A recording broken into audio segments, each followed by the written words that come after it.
Yeah. We are live. Just wait for a few people to come in. So far, no one. Help. No one. That's interesting. Help. Oh my God, I'm fading away. I've got Damien has Omicron. Omicron. Now, all jokes aside. There it is there. Omicron. Or whatever it is. All Omicron. jokes aside, What is it? I don't know how to say it. This is a very, could be a very serious variant. So all jokes aside. Sorry. We did actually go out. We've approached everyone to try find an update. And finally, the Hairless Cat Association of Ohio got back. And they sent us this state on how hairless cats are dealing with the approach of Omicron.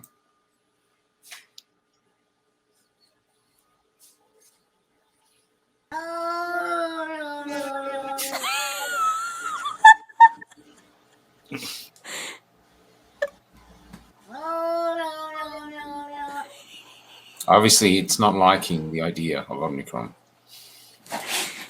See? It's not funny. Oh, yeah. That's Omicron. Yep.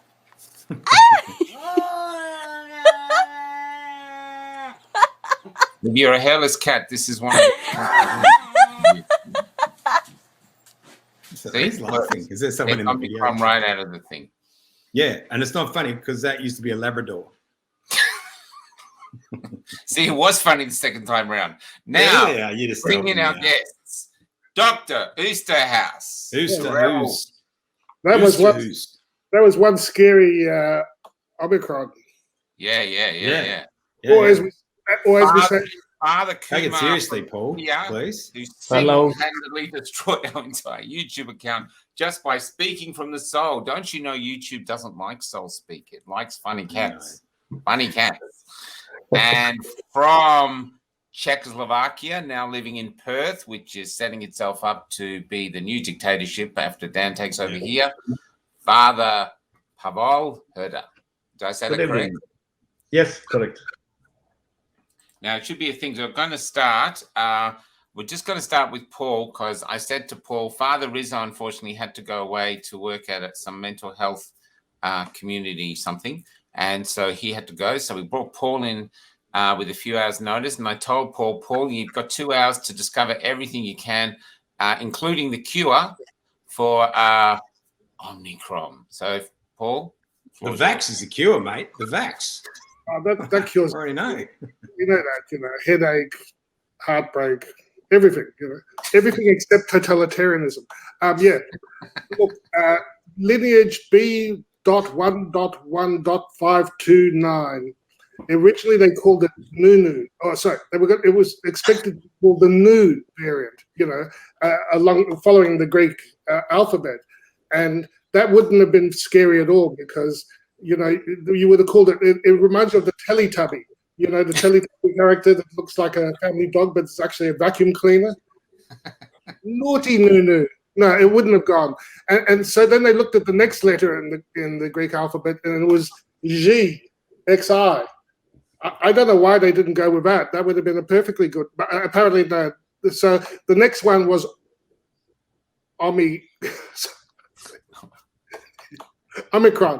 So mate, if you need it, I've got a cheat sheet up the back. So, but I get a bit of dyslexia when I see it. I rearrange the letters and I see moronic. The moronic. Nicely worked. Nicely worked. I wondered who was going to get it in and how they were going to get it in. I think he's only had 2 hours, and that's what he's come up with. This is gold. He's padding. This is all padding. So yes, started in. It's been found in a few places around the world, particularly South Africa, Botswana, and but we're talking about very small numbers. Like in Botswana, they're talking about 77 cases. What we know so far is that it's fascinating. It's quite different from the Delta variant, which is sort of where we were, Delta plus along this stream. And now all of a sudden it's like we've got now a new variant which is rewound in time back to April, say, 2020. and it had all the things of that track of the viral evolution, and then suddenly it fell asleep. It fell asleep and now has re-emerged with all these changes, actually quite a long list of changes. Some of them which affect so-called mutations affect its infectivity. So it's likely that, and it appears that it may be better at transmitting, but that doesn't necessarily mean that it's going to be more dangerous or more, cause more disease. And I was on the phone today with friends in South Africa, and in South Africa they have access to hydroxychloroquine, ivermectin, artemisia, all sorts of natural therapies, and they've all they've already had Delta run through South Africa, and they're not worried. They're really not worried. That the meeting with the doctors recently, they're not making any changes. So it's the West that's freaking out. Look at us. We're really freaking out. We are really off our nuts about this one. Look at others. We're fine, but when this one turned up, I thought, oh my God, we're going this time. I can say that it's detected by one particular PCR assay. So, there'll be a new test. That's good. That'll generate income. And we don't know yet what the impacts of the variant are going to be. Well, can I ask you something? In your great some of your medical wisdom, like they're saying this has just come out now. So I'd never heard about this until 2 days ago. It's already made its way to Australia, of course. It's already made its way into Victoria too, although it went back to New South Wales. But all in 48 hours. Shows it's a clever virus. I know. It just came down here long enough to stop the protest this weekend, I'm sure. Good on it. Yeah. But what I really want to know is they're saying, okay, it's okay, guys, don't panic. We'll bring the boosters forward. Now, hang on. How do the boosters know that they're good for Omicron or whatever it is? How does that make any sense? They didn't even know about it, but they had the boosters in storage, and now the boosters are going to come forward and stop us from a variant that no one knew about until 2 days ago. It's okay, that to me, Paul. That makes sense, Damien. Yeah, that's why we got you on the show, Paul. Explain it. They probably had the vaccine ready. You remember, it's been sitting there in the lab since But how come it was ready for this particular variant? How did it know what sort of variant? That's what I don't understand. Well, you make the virus, you make the weapon, the bioweapon, and the cure at the same time. So that's normal procedure, I'm sure. Right. Okay, right. I was trying to Fathers. That's our update for today on this. Now, in case you don't know, Dr. Oosterhuis was an anaesthetist for 30 years. Then he had the audacity to live up to his Hippocratic oath. Now he's on the dole, and I mean, we make light of it, but we have another doctor that comes on. He was forced to resign, and now we know down here in Victoria that priests are being gagged as well, and that's why it's rare to find priests who are brave enough to speak. So you have to search the country. Can I ask, starting with Dr. Herda, and my father Herda, why are you brave enough to speak out in a time where most people are running for cover? I think that it's up to everyone conscience, and my conscience is telling me that I have to speak up, because we're fighting against something which is evil, in my opinion, and it's plenty of lies, lack of freedom, and absolutely we are looking for the truth. It hates Christianity too, fathers. It really hates Christianity. Why? Why do you think they hate the Christianity from your? Because it stops control, doesn't it? If I've got a faith in a higher power that's greater than the authority of the government, greater than Daniel Andrews, then that causes him no end of concern, I'm sure. Lockdowns stop churches, stop people getting together. I mean, if you can't go to synagogues and churches and mosques, and I think it's. Sorry. Sorry. Go on, Father. Keep going, Pavol. That's what we initially went looking for priests. That's how we found Father Rizzo, by wondering why the churches were closed. There was a big church in Melbourne. It was an Anglican church, had a big sign on it, all refugees welcome. And we were running past it, being shot by rubber bullets, and the doors were closed. And so we were interested to know what would have happened if we gone into the church. Would it protected us, or would it say, vaccinated, get out of here? So this started the conversation. We went looking. We started with the bishops first, but they never really got back. And then we went looking for priests, and that's how we came across Father Rizzo. I think that I will answer to the question why the church, in my opinion, because what we have now is a lot of fear. And what the church is good at is actually give the faith and alleviate the fear. And they give the encouragement. And also give the space for the freedom. Because we believe that freedom is also the means for the human excellence, to human happiness, to fulfillment to all of our human destiny. And when we don't have a freedom, it will stifle us. And I believe there is a very famous theologian, Thomas Aquinas. Father, sorry to interrupt you. Can I get you to sit a little bit closer to your laptop? Yes. I think you're struggling to pick up your voice. Okay. There is the famous Much better. theologian, Thomas Aquinas, who distinguished between the fear as an emotion and also the fear as a way of living. And then fear as a way of living always stifles us and locks us into the prison of kind of self-protection. And jealously protect our own safety and safety of those close to us. And therefore you have a problem struggle to get the people out of the shelf because of the self-protection.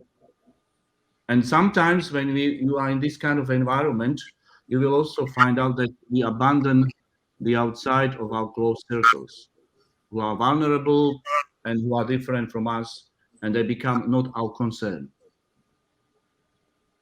And both of these way of living, regardless disregard of others or stifling self-protection, are not necessarily the problem of the fear. They are problems of love. Because feeling well in the time of the COVID requires that we love well. And we are failing in this way. We're failing to love the others. And I actually see that on the protest, that you can see when the people bond together, they love well, they get the courage as well. Yeah.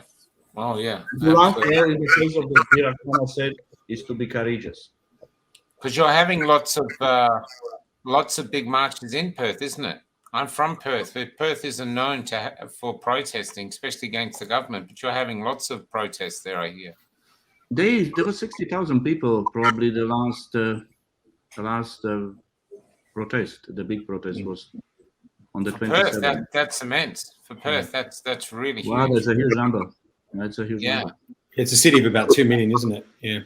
Yeah, but it's a huge spread out city. You know what I mean? And honestly, I'm from Perth, and most people just used to talk about the weather, footy, and mortgages. That was it. And no offense to Perth, but you're boring. And so 60,000 people is a lot of people. But Father, can I ask Father Kumar, what's it like in Sydney now? Because they just basically announced that everything's going to end on December the 15th and everything's going back to normal, almost. That's what they have announced in New South Wales. But we can't trust the politicians. No. They can, change any time. Now they have got another fuel with Omicron, so they will do anything. But talking on the point about the church and with the things that is happening, the primary duty of the church is to give the faith and the truth, whereas sometimes the world doesn't want to listen to the truth.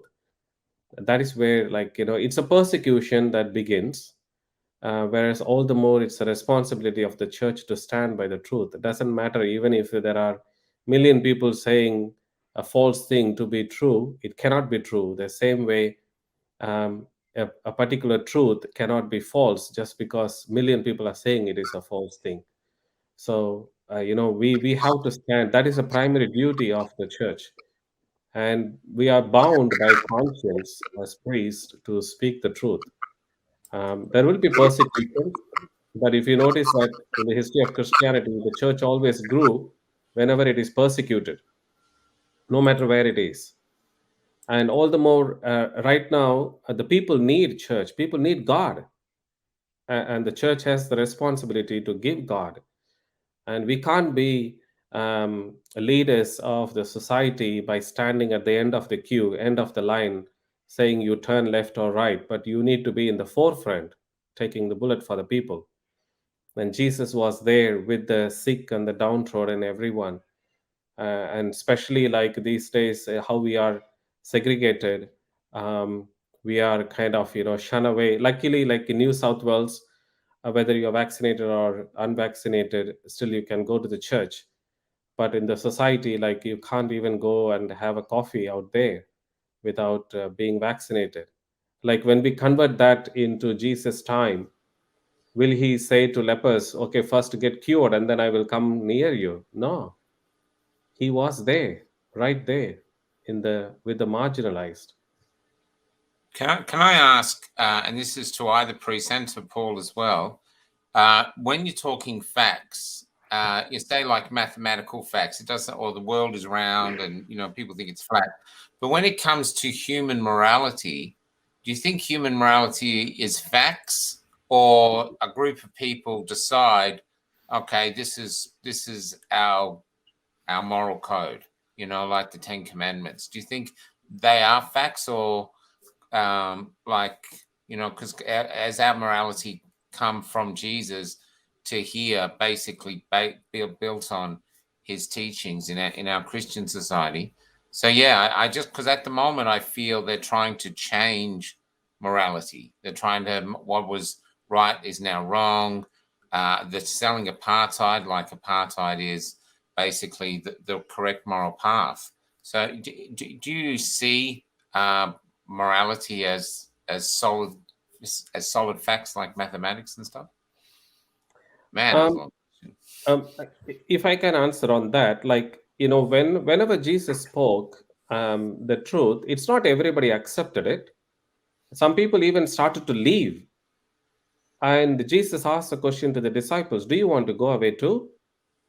And people thought it's a hard teaching. At Jesus' time itself, they said it's a hard teaching. How can anyone can accept this? Whereas they started to leave, and then he asked the question, do you want to go away too? And then that is the time Peter says, Saint Peter, he said, where shall we go to? You have the words of eternal life. Now, when that is the reference point for us, when that becomes a focus for us, and see, if you look at any civilization or any country that has developed, whether it is through the influence of the Western civilization or even from Eastern countries who have developed their own culture and everything like that, but all of them have focused on God to a certain level. The sense of sacredness existed even among the tribal people, and that is a reference point for us. And the morality begins, like there should be a little bit of a fear to do something wrong. Whereas here, what happens is that if the media and the politicians come together, they are a very, very dangerous combination.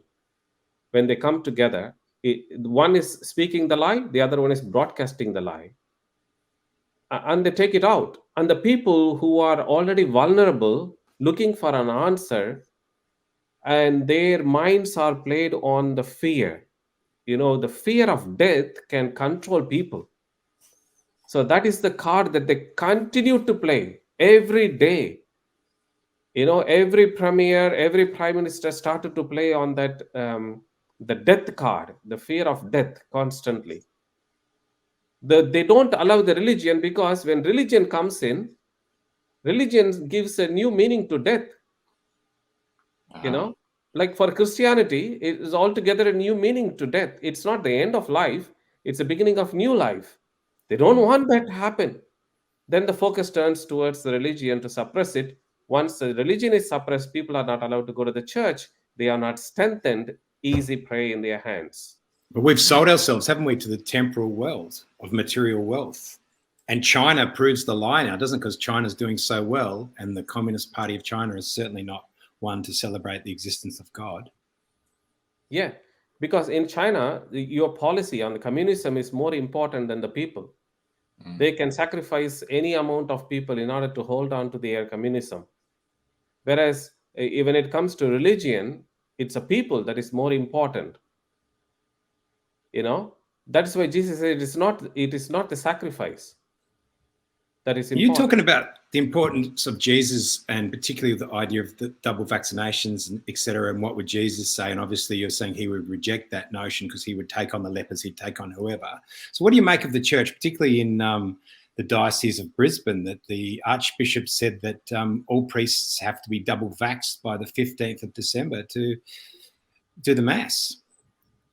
Well, it is like they're telling Jesus that you have to be vaxxed before you go and approach the lepers. You look back even in the history of Christianity, look at the priests who have worked in different timings, whether it is during the World War or any sort of revolution or any sort of freedom struggle. And the priests always put themselves out there, with the people. Whether they were hungry, the priests also were hungry. When they were imprisoned, there are so many priests were put to death in the concentration camps. And like we have even a saint, Maximilian Kolbe, like who was put to death in the concentration camp. So the Christianity cannot be we can't play safe. Our God didn't play safe. He was crucified. I have to say, not to, because I'm a Christian, so I don't want to question priests like aggressively. It just goes against the grain. But I've noticed that the priests we find aren't from Victoria, and as yet, I'm yet to see a priest at any of the marches. I know they do their own private prayer thing, and none of them have come down to the steps of Parliament that I've heard of. I'm there a lot. Damien's there a lot. I don't know if Damien's heard of it. And so at the moment, their absence is noticed because people have written all over the Parliament steps with chalk, and a lot of the stuff they're writing is religious quotes, God, crosses. They're drawing it. It's really interesting. So yeah, but back to the first question with Father Herda. Do you think that? I mean, in Czechoslovakia, where the church is allowed to be open in the time when you were controlled? The question is during the communist system or now? When the communist system was in place, yeah. The church was open. That's true. How the communism works, that then when you were practicing Catholics, you didn't have access to university study. You have a problem with your professions, and then high educated people, they went always to their own town churches. They always find out to go to somewhere else, because each church have a secret agent who actually watch the priest acting during the mass, listen to the sermons and all of the other stuff. If there was too much political or anything like that, the priest was actually persecuted. Therefore, there was a situation, but the churches were open. And then only things was also there in the seminary, they control the vocation and all of other aspects of the church. But it was more persecuted at the beginning. In 50s, 60s, 70s, towards the 80s, 90s, was not as much. So it's almost like they were treated like the unvaxxed have been treated here now. If you're unvaxxed, you can't finish your schooling, you can't work. Basically, if you've decided for your own reasons not to take the vax, you're persecuted. That's true. That is always in the history that then they have to divide. Hitler divide as well people. Communists divide the people, and we have the same division. Therefore, I see a lot of similarities what we're experiencing now. But Stalin also, wanted to wipe out the Orthodox Church, didn't he? Stalin wanted to erase Orthodoxy from Mexico. Yeah, but what is interesting, he was studying in Orthodox seminary. Oh, He was in really? the Orthodox seminary in 4 years. And he actually boasted about it when he started the Communistic Party. But then he realized that one of the Stalin, actually, when you study history of the Stalin, he actually tried to kill all of those people who helped him to the power. Because he's starting to be fear of those that he will lose it eventually. But then we watched one documentary movie when we were in the seminary in Bratislava, and there was actually a documentary that when Stalin was dying, that he actually asked him for mercy of God. And then there was some recording and some witnesses, but then they were so frightened of him that nobody, even his own doctor, didn't want to approach him. Because that's putting a lot of pressure on God, isn't it? When someone like Stalin has lived his life, and then right at the end says, can I have absolution? Very hard to market that one. It's true that that sometimes it's actually, we are run, in my opinion, the Stalin was a complete psychopath, and then when you have a psychopaths and sociopaths and narcissistic people in the power, they don't realize that remorse, they don't have any concept that they do anything wrong. They just power driven, they are ego driven, and all of the other, we can name it. But then how we come to that point, because sometimes we can ask ourselves why we come to the point that we have such leaders, we have puppets, we have not strong leaders in our society. Because once you get a little bit distance from God, the more immoral society becomes, more driven in their own ways, and there is no any more ethics. And we are coming actually towards that point when what we experience now in the world. And I think for that reason we have to come through it. Were you in Czechoslovakia during the Prague Spring when Dubček took over and there was freedom suddenly for a while in Prague particularly? 1978, no. I was not born that time. 60, I was not born. But then I was hearing around that all the time with my parents as everything. But then when the 1989 fall, then Dubček went on the talk. And I remember there was 750,000 people in Prague protesting. And when he turned up on the podium, you couldn't hear your own voice. In 1989. So what did your parents tell you about 1968? They would have told you it would have been quite an amazing thing. And how did it even happen that someone like him was able to come to power and liberate the country for a certain amount of time before the communist tanks rolled in and oppressed the people again? Because you are still good people in the society, and a lot of people believe, for example, in communist system that it can change the things better from the Nazism. Some truly believe that. In today, some people truly believe the vaccines are solution, but then they realize later on that when you start to actually change things, then you realize that the opposition, and he have a strong opposition that didn't allow him to change the things, and which Gorbachev later could do in 10, 15 years later. So you're saying the opposition was more internal? It was like the Czech people, even more than the Russians? There was actually opposition within the Czech Republic. There was opposition within. There was opposition from Russia, but also there was also the opposition. You have to understand the whole system of the communism, where it comes from. It's come from Western world, from Marxism, from everything. It's not actually invention of the Russia. It's an invention of Western world. And then we experience similar things, which is now Western world actually. When Lenin was in exile in Switzerland, they equipped him in Switzerland to start the communism in Russia. And what he said in Lenin, he said, now you have to kill the people and make sure that see it, because we want to increase the fear. Didn't Sweden have totalitarianism for a while? I had a Swedish person or someone approached me and said if briefly it was in power, but they got rid of it. Is that true? I'm not an expert on this. None of us are. I'm not jumping in there. I actually want to ask Dr. Paul, are you religious, Paul? It's something we haven't brought up. Religious. Let me just say that I believe that faith and connection with love and truth, and eternal truths, if you like, and the greatest expression of love and compassion and joy is sort of what I've been trying to train myself in. Because faith is a big thing in medicine, isn't it? For getting people better. They think I had a friend who was said she never took any shit, but the doctor said, "Oh, you're going to die in a year," and to the day she died a year. You know what I mean? You know, in Aboriginal culture, if they point the bone, you know, and that's enough. So the mind, I have no doubt that the mind controls whether or not you live or die in many circumstances. You know, if you think you're going to live, you will, and if you think you can't or won't, you won't.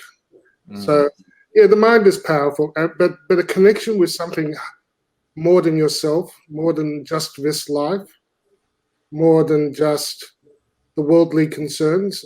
You know, that's what gives meaning, I think. And we were talking earlier about meaning. I feel like the meaning has been extracted from our modern Western world, and that's what's allowed this crisis. We have, you know, for most of our history, humans, they did live in smaller groups, and their faith was key to their survival. You know, their faith, whatever their understanding was, and it was different for each human being depending on where they were on the planet and what cultures they were in. But human beings have always strived to make that sort of connection, and I actually fear that, or feel that, faith of all its kinds is under attack. You know, that's why I totally get why you've got, and that this is a spiritual war, and so it totally makes sense that you have priests on board, because it's nothing other than a spiritual war, and this is about freedom being under assault. Everything I said to you in the past, recently, where I was saying that if we lose this battle for freedom now, we may not have freedom for humanity going forward. You know, we may be locked. That was my question. Is like at the moment they're trying to redefine freedom. Freedom is, I've said it before in the show, it's boring now, but freedom is status. Other things like integrity is compliance and silence. That's what, you know, you were hanging on to the old version of integrity, which meant living up to your oath and standing your ground. That's what I see happening now, and you see it like Channel 7 coming out, telling people how to deal in this nice, happy way, all these smiley faces, how to deal with the unvaccinated family members at Christmas. I mean, we look at it when we talk in the marches or the shrine or the Parliament steps. We look at it and see evil, but other people are looking at it and seeing, okay, yeah, okay, I get it. I just wonder if they've been reprogrammed. There seems to be a lot of cruelty around now that I've noticed amongst people. A lot of Well, I'm distressed at the othering, you know, because when you have us and them, and when you have the discrimination, and especially when you have the sort of sense of disgust, you know, my family, not all of them were Holocaust survivors. Some of them died on both sides of my family. You know, even my Dutch Protestant side died in concentration camps in the Boer War. So you could say I'm doubly paranoid. I'm doubly paranoid. I've had both sides of the family die in concentration camps, different faiths, different times, and that's why I'm so sensitive to anything that smells like totalitarianism or this othering and this sense of, you know, disgust, or, you know, it's very much what Hitler triggered to manipulate the people, and we're so close to that. To those, I think stage 7 of 8 of the 10 stages of genocide. So it's very serious, you know. But the thing is, you can't reverse that with hate or with guns. You know, you have to reverse that with love and with faith and with connection. No, I think yesterday was the. Damien, can I just read out this amazing comment from Christopher? The opposite of love is not hate. If you hate, you still care. The opposite of love is indifference. And the apathy nowadays is terrifying, that he's saying. That's a terrific comment, you know. And the Yes. apathy is because people like Apathy won't conquer hate. Love can conquer hate, but apathy will let hate be. You know. So that's where I'm coming from when I say it's the opposite. You need something greater to defeat something this evil. You know. And I think my friends, you know, the fathers here, that's what we need. We need a lot of prayer and a lot of understanding that that we're in a very important moment in history. And you know, it's a fascinating and wonderful to see the people on the streets and the people waking up. And I almost feel like I don't have to say anything because everyone seems to know so much of what was hidden, and it keeps expanding every day. So my hope is that just by the sheer just because of the truth, you know, we will succeed.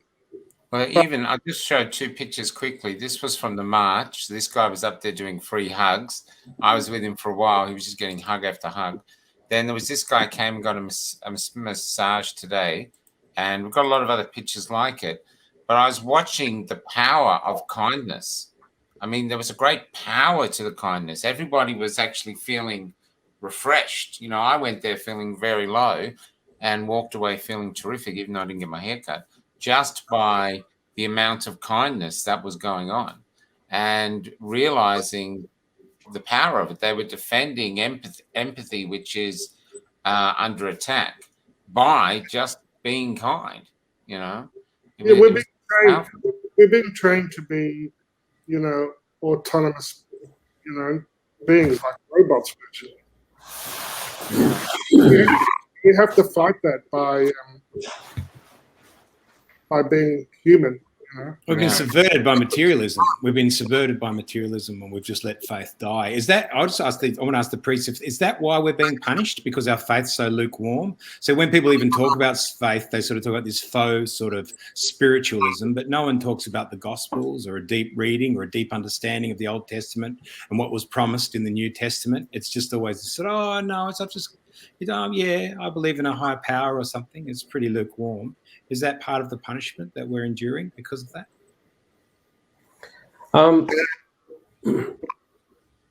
You want to answer that? Okay. We were talking about love, right? Where there is love, there cannot be punishment. We call God, God is love. Scripture says God is love. And if God punishes for everything, all of us will be in hell. But whereas He has created heaven also, there is an opportunity for us to always become. But what I see is that slowly we are losing the sense of sacredness. Humanity has been trying now for the past 50 years also, or even a little more than that. We are trying to do away from God because God questions morality. On morality, and God questions our selfishness. God questions our ethics and our decision making, and where we are really heading to. Whereas when these questions are there, people don't want to answer these questions, so they pretend that there is no God. That is why Scripture said very clearly, the fool says that there is no God. You know, very clear. And now the things that is happening around, many of the things are man-made. Many of the things, like in spite of all the things that is happening, in spite of the virus and everything, we don't have to take away the freedom of the people. The freedom is different from the virus. We don't have to take away the family togetherness. We don't have to give them segregation and suspicion on one another. We can deal with the virus. Don't kill the human values. They are two different things. Here they are using these means to get that end. Now if people are together, they will fight. If the virus disappears slowly, the politicians will lose their power of the segregation and the division and all that. Now imagine if the virus disappears tomorrow, do you think you and I will be listening to our premiers when they give all that report? They will be nowhere. Now this gives them attention. This gives them a trump card to control the people so much. Some people go along with that because they may not know the history of the world. They may not know what the struggles of people have been in some other countries. The education opens the mind to see what others have gone through, and we shouldn't be coming to that with our society. What do you think So about, you talk about history, Father? Because I just want to just butt in there for a sec, like, because yesterday, I believe, was the anniversary of the Holodomor, where over 7 million Ukrainian Christians were starved to death by Stalin and Bolshevism, ultimately, deliberately so. And we never hear about that. We often hear, obviously, about the Jewish Holocaust, the 6 million, but we never hear about this, 10 years previous, the 7 million. Why do you suppose that is? history gets repeated, like when we know the history, like whether it is from one country or from different countries, we fear that should not be repeated, because it rings in our mind very strong bell. Oh, that is the path that this political party took, and then slowly they took over all the freedom and everything. In the end, what happens is that there was a genocide, or the whole annihilation of a particular society or a particular group of people. We don't want that to go through again. The history should not blame us after 50 years from now, stating that these people have been like mud pots sitting there and watching the show. At least we need to go down in the history as people who fought, though we may lose, that's okay, but still we fought. We go down in the history as people who fought for freedom, fought for human values. Whereas now, if we allow these things to happen, where is the end of everything? I read about in the French Revolution, when the Nazis were in Paris, they say only like 10% of the French were in the resistance. This is But I read an article that the Americans did a study of Japanese prisoners of war, and they had them in the outback of Australia, and what they did was they decided that, or discovered that only 10% of the prisoners would actually organize the others to escape. So what they tried to do was identify this 10% of agitators, remove them, and then the rest of the prisoners just stayed there happily, and they didn't escape. They didn't need much guards or anything. And when I'm now looking at society now, I just wonder if the 10% of people who are marching, who are fighting, are the same, if that's actually just the ratio of people. There's a ratio of people who will just go with the flow like water, whichever it is. Totalitarianism, okay, things are going to get harder. Freedom, great, let's go there. I just wonder if that's why a lot of people aren't fighting. A lot of people, they fear. First of all, they say, you come out, you get the virus. I preached last Sunday. The greatest fear of humanity is that for human being is the fear of death. That is exactly what they use. You come out, you get the virus, and you die. This many people died, this many people died. Every day they report it. They don't say how many people survived. Did you hear it? No. How many people get the virus and how many people survive? We don't hear it. Well, if we compare that to the people who die of starvation in the world, it's far bigger. 9,500 people die every day of hunger in many of the countries, whereas nobody talks about it. That is the biggest pandemic. Nothing we are doing about it. We watch them dying because it is not affecting the rich. Poverty doesn't affect the rich, whereas if the virus is touching everybody, then immediately they want to answer. Whereas if it is touching only the poor people, who cares? Right now there are genocides happening in some of the countries, or civil wars happening still. Now we are talking about the virus and everything like that.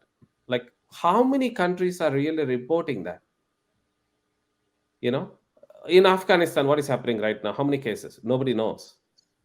Say in somewhere in the middle of Africa, how many people have got virus? Nobody knows. The world doesn't care about the people who are poor. I think they're doing quite well in Africa because they've got drugs like hydroxychloroquine and ivermectin.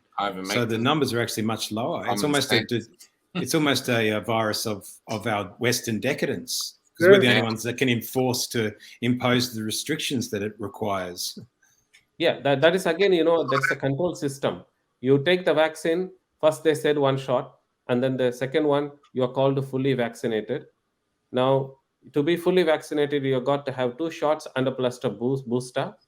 And I hear apparently Australian government has purchased 16 booster shots for every citizen in this country. I think Seriously? it's 14, 16.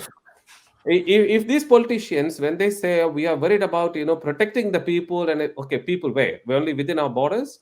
Okay, how about we give some shots if they're really going to protect it, right? Protect the people. How about this 16 shots for every citizen, every individual in Australia? How about we give some to some poor countries? Will they do that? They can have mine. They certainly can have mine. You take mine. Donating them. I'm donating them. I know. I can have all 16 of them. You see how bogus they are. How bogus they are. Talking about other tablets or anything. If as soon as you say that, there is algorithm that blocks you. Sorry, I was going to say, isn't the idea that Bill Gates tried out all these vaccines in Africa too before? Isn't that? Did I hear that somewhere, Paul? Yeah, so, there's been a lot of history. There's a long history of vaccines once you start to dive into it. And, yeah, Africa was a big part of it. The polio was tested in Africa, I remember. And the first polio was a disaster. Can I ask Paul Pavol, when you're doing your sermons now, is a lot of it to do with COVID and how people should approach COVID and fear and division, or are you not allowed to talk about that? I can talk about anything, but then I heard both of you to speak. Father, fantastic. Dr. Paul, it's good to hear your perspective as well. Whatever you said is very inspiring and it's beautiful, but also I would like to add it. Yeah, it's true. Is the fear of death is very, very important part of this complete COVID propaganda. But then, if you have a stronger faith, do you think we'll be affected by that fear as much? Therefore, I believe that positive about the whole COVID situation and what we're going through now is actually, it shows us how naked we are. Means that how we actually react in this crisis on all the level, like the society, politics, church, and everything. God actually shows us the mirror. And it's one of the most positive things we actually see. But also we have to actually ask ourselves, what are we going to do with that? That's the most important question. Because I believe in part of the human nature and natural law within ourselves, we have a strong desire for freedom, for truth, and also for love. And you can lock the people, you can actually imprison them, you can put them in exile, you can actually, like in Exodus, God always bring them to the freedom. And also, totalitarian system have a self-destructive element in it. It never survived because it doesn't grow. It's actually can only destruct, can control, can actually more control and more control, and eventually it fall down. It always ends up in a heap of dead bodies too. A heap of dead Why bodies. do they keep coming back then? If they keep falling down, do the powerful go, okay, look, that didn't work because of this. Let's do this. This time we'll try this. Why is it just a thirst for power that brings them back? That's the fight between what both of us we agree is a spiritual warfare, and then will be still warfare between the evil and good. And the evil wants to take your freedom, your autonomy of your body, wants to completely stifle you. Because if you're losing the freedom, you're using the growth. Freedom is necessary element and a requirement for your love. Without freedom, you can't love. You can't mandate love. You can't. The same is like with all of the. Have a go. I think Dan could go for that. A mandate of love. That's the sort of thing these dictators do. That's we talked about Yeonmi Park and North Korea. This is that they want to make a secular. They want to take over all the religious faiths and meld it with the state. And I feel like this is a major attack on our freedom. You know, like you said, without freedom, how can you But, live? yeah, that's true. But I then think also, there's a lot of people though that actually don't think that way. Like I was at the shrine last night, and 2 well-to-do people turned up. You could see they're wealthy, and they just came up to the shrine and said, "Are you the anti-vaxxer losers?" And we tried to talk to them briefly, but they didn't want to talk. They just wanted to put us down. And the woman said, "Why are you here?" And one of the protesters said, "We're defending freedom." She goes, "Well, you shouldn't be." And they said, "Well, you don't want us defending freedom?" And she was actually saying, just, about the kids, look, you want to go to school, the kid has to get a jab. And when we were trying to discuss freedom of choice, she wasn't interested. So I just wonder if there is a section of the population that actually likes that amount of control. And now those people are just basically helping bring this in, like the bureaucrats. I know my daughter went to an op shop the other day. There was in front of her, the woman really accosted an Indian guy coming in, demanding whether he was vaccinated. There's just really interesting. I just wonder if there is people who actually like this amount of control, and we're on the opposite bunch where we like freedom. But also, we have to also realize that freedom is a freedom of choice, but also the freedom means I have to be free from material things. I have to be free from certain way of thinking. I have to be free from the not valuable things. I have to and the freedom and liberation come with the truth. And the truth is Jesus Christ himself. Therefore, if we live the faith according and following of Jesus Christ, we're supposed to be more free. And people are. We have on the life of the saints who follow Jesus Christ, they were truly free. Free within themselves, free from sin, and free in their own choices. And sometimes, despite, they were actually locked somewhere. We have, for example, 2 priests who start underground church in Slovakia, and they were in prison, but they were asking, have you been free? Yes, even though he was in prison. Because there is a higher and deeper freedom than actually freedom to be actually of the movement or other things. There is important to have that one, but before we can get free, what the people are protesting for, they have to be free from the things which they bind them together, and not to speak. For example, doctors nowadays don't speak. Why? Because they are not free to leave the job, because they value probably some status, maybe some other things, more than actually. Father Pavol, isn't it even deeper than that? Because isn't it like you're talking about totalitarian regimes before, and they always extinguish themselves, but on the way to the extinguishing themselves, there's always a pile of dead bodies somewhere. Okay, tell us what's your name. Marty. I come here to support the hairdressers. I've just came out of hairdressing school. I have one more assessment tomorrow left and I'll be complete. So I thought only way to get salon experience is to come down and get stuck in here. And it was a great opportunity and I loved every of it. Good helping people. You've been cutting people's hair here on the on the steps of Parliament. How many hairs have you done? 8 cuts today. 8 cuts? Yeah. Wow, that's amazing. Yep. What's your name again, sorry? Marty. Marty, well done, Marty. You're a hero. Yep, no I love worries, it. Thank you. I hope you get have you got a job to go to once you're done? I don't. Well, it might be here. Maybe. I'm looking for someone to take me on for some salon experience, part-time. Yeah. Yeah, just so I can get my feet up. But yeah. Well, I'll get your details and I'll tag you in this. If they want you, they can find you. Take care.